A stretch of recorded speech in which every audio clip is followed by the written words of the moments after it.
Assalamualaikum warahmatullahi wabarakatuh. Perkenalkan dengan saya Dwi Yulianti dari kelas KM 202 dengan nomor NIM 240501010214. Hari ini saya akan memaparkan materi berjudul Visi dan Misi dalam Organisasi. Materi ini sangat penting karena visi dan misi adalah fondasi utama dalam membangun sebuah identitas, arah, dan semangat organisasi. Tanpa visi dan misi, sebuah organisasi akan berjalan tanpa tujuan yang pasti, dan tentunya akan kesulitan mencapai tujuan dalam jangka panjangnya. Next, pengertian visi. Kata visi berasal dari bahasa Latin yaitu videre, yang berarti melihat. Dalam konteks organisasi, visi adalah kemampuan melihat masa depan, sebuah pandangan jauh ke depan tentang apa yang ingin dicapai. Visi adalah bentuk dari imajinasi kolektif yang terarah, yang dirumuskan saat ini, tetapi berorientasi pada masa depan. Ia tidak harus praktis, tetapi harus inspiratif. Misalnya, sebuah rumah sakit mungkin memiliki visi menjadi pusat layanan kesehatan terbaik yang berlandaskan kasih sayang dan etika kemanusiaan. Dari visi ini, kita melihat bahwa yang ingin dicapai bukan hanya layanan medis, tetapi nilai-nilai kemanusiaan. Inilah mengapa visi sangat erat dengan nilai-nilai humanisme dan estetika moral. Visi menjadi jembatan antara apa yang ada dan apa yang diharapkan terjadi, antara realitas dan idealitas. Next, visi dalam konteks organisasi. Dalam konteks organisasi, visi berperan sebagai bintang penuntun atau guiding star. Ia tidak menjelaskan detail teknis, tetapi memberi arahan besar kemana organisasi ingin berjalan. Visi yang kuat bisa menjadi sumber inspirasi, menyatukan semangat individu dalam organisasi, dan menumbuhkan rasa memiliki atau ownership. Jika organisasi adalah kapal besar yang sedang berlayar di lautan luas, maka visi adalah peta tujuan yang menggambarkan pelabuhan akhir yang ingin dicapai. Tanpa visi, kapal bisa berjalan, tapi tidak tahu kemana. Visi yang baik juga bersifat transformatif. Ia tidak hanya menjawab apa yang ingin dicapai, tapi juga bagaimana dunia akan berubah ketika visi itu tercapai. Next, visi atau tujuan jangka panjang. Visi memiliki cakupan waktu yang luas, 5, 10, 20 tahun ke depan, yang mencerminkan bukan hanya posisi yang ingin dicapai di pasar atau masyarakat, tetapi dampak jangka panjang dari keberadaan organisasi itu sendiri.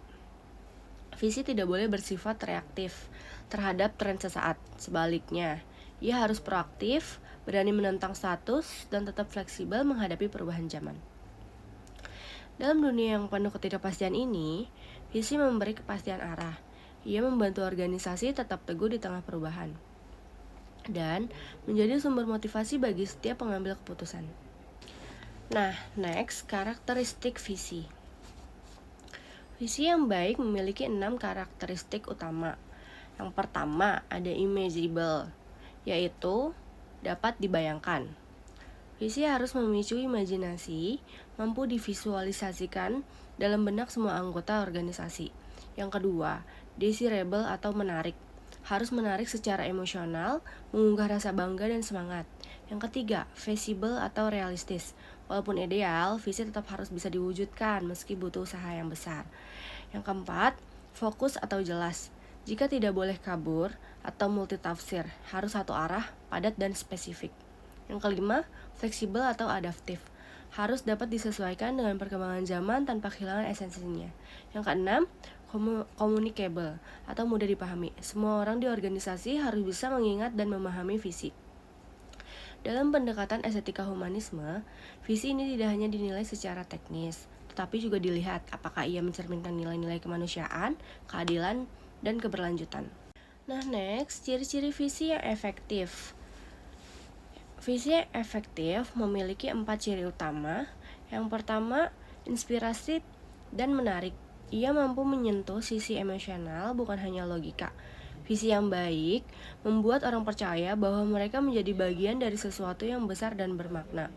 Yang kedua, fokus pada tujuan akhir. Ia tidak membahas proses, tetapi hasil akhir yang diharapkan. Visi tidak menjelaskan bagaimana, tapi untuk apa. Yang ketiga, jangka panjang. Ia mencerminkan masa depan yang ingin diciptakan, tidak berganti setiap tahun, konsistensi sangat penting. Yang keempat, mencerminkan nilai dan budaya. Ia harus sesuai dengan prinsip dasar organisasi, apakah itu inklusivitas, integritas, kolaborasi, dan sebagainya. Dalam organisasi yang humanistik, visi tidak hanya mengejar keberhasilan materi, tetapi juga martabat, kehormatan, dan nilai kemanusiaan. Next, pengertian misi. Setelah memiliki visi, sebuah organisasi harus menjabarkan misi. Misi adalah pernyataan operasional yang menjelaskan bagaimana visi itu akan diwujudkan melalui tindakan nyata sehari-hari. Misi menjadi dasar strategi, program kerja, dan kegiatan organisasi. Jika visi adalah tentang apa yang ingin kita capai, maka misi adalah apa yang ingin kita lakukan setiap hari untuk mencapainya. Misi juga menggambarkan komitmen dan tanggung jawab organisasi terhadap pemangku kepentingannya, baik itu pelanggan, masyarakat, lingkungan, maupun karyawan. Next, misi dalam konteks organisasi. Dalam konteks organisasi, misi adalah dasar dari sebuah kegiatan. Ia menjawab pertanyaan apa yang kita kerjakan, siapa yang kita layani, bagaimana kita melayani mereka. Sebuah organisasi tanpa misi yang jelas akan kehilangan arah tindakan. Misi menjadi panduan dalam mengambil keputusan operasional dan menentukan prioritas kerja. Dari perspektif humanisme, misi harus mencerminkan komitmen etis dan kontribusi sosial. Sebuah perusahaan makanan misalnya tidak hanya menjual produk, tetapi memiliki misi memberikan gizi yang adil dan aman bagi masyarakat. Nah, next, ciri-ciri misi yang efektif. Misi yang baik harus yang pertama, jelas dan spesifik. Orang bisa tahu apa yang dilakukan organisasi hanya dengan membaca misinya. Yang kedua, fokus pada aksi. Misi bukan teori, tapi aksi nyata menyatakan kegiatan, proses, dan pelayanan. Yang ketiga, relevan dengan tujuan organisasi. Harus nyambung dengan visi dan nilai-nilai organisasi. Yang keempat, dapat dicapai. Harus realistis dan bisa dilaksanakan secara konsisten. Disinilah kita melihat keindahan antara idealisme dan realitas, bahwa organisasi tidak hidup di awan-awan cita-cita saja, tetapi juga harus bekerja dan bertanggung jawab di bumi kenyataan. Nah, next kita lanjut ke perbedaan visi dan misi. Visi dan misi adalah dua komponen mendasar dalam perencanaan strategis organisasi. Keduanya seringkali disebut bersama, bahkan kadang disamakan oleh banyak orang. Padahal sebenarnya memiliki fungsi, ruang lingkup, dan karakteristik yang sangat berbeda. Meski demikian, visi dan misi saling melengkapi satu sama lain dan tidak bisa dipisahkan. Yang pertama, arah versus tindakan. Visi berbicara tentang arah masa depan. Ia menunjukkan kemana organisasi ingin pergi, tujuan ideal seperti apa yang hendak diraih. Sementara misi menjawab apa yang dilakukan sekarang untuk bergerak menuju tujuan itu. Visi adalah seperti kutub utara bagi kompas organisasi. Ia tidak menjelaskan bagaimana kita sampai ke sana, tetapi ia menunjukkan bahwa kesanalah kita harus pergi. Sedangkan misi adalah rute perjalanan yang dipilih. Ia menjelaskan kendaraan apa yang bisa digunakan, jalan mana yang ditempuh, dan langkah-langkah praktis yang diambil. Contohnya, visi menjadi universitas unggulan dalam riset dan pengabdian di masyarakat. Misinya menyelenggarakan pendidikan berkualitas, memperkuat kolaborasi riset, dan meningkatkan program pengabdian berbasis lokal. Dengan kata lain, visi adalah tujuan akhir, sedangkan misi adalah jalan yang ditempuh untuk sampai ke sana. Nah, yang kedua, inspiratif versus operasional.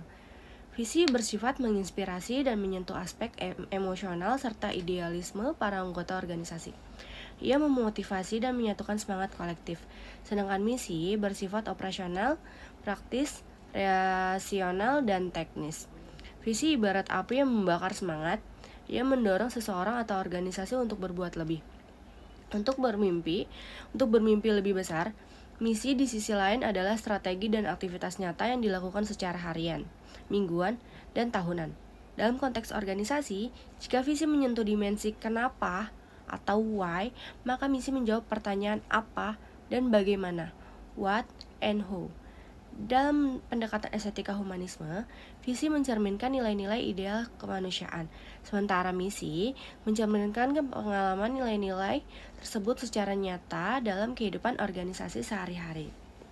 Dan yang ketiga, itu ada di jangka panjang versus jangka pendek sampai menengah. Visi dirancang untuk jangka panjang, bahkan ada yang berlaku selama 20 atau 30 tahun. Ia bersifat permanen, meskipun bisa disempurnakan. Sementara misi bersifat jangka pendek hingga menengah. Ia lebih dinamis dan bisa berubah sesuai kebutuhan, perkembangan zaman, dan kondisi organisasi. Perbedaan ini penting karena strategi operasional tidak bisa stagnan. Misi harus fleksibel dan kontekstual, namun tetap berada dalam koridor visi. Bayangkan, visi sebagai bangunan rumah impian Anda, besar, indah, kokoh.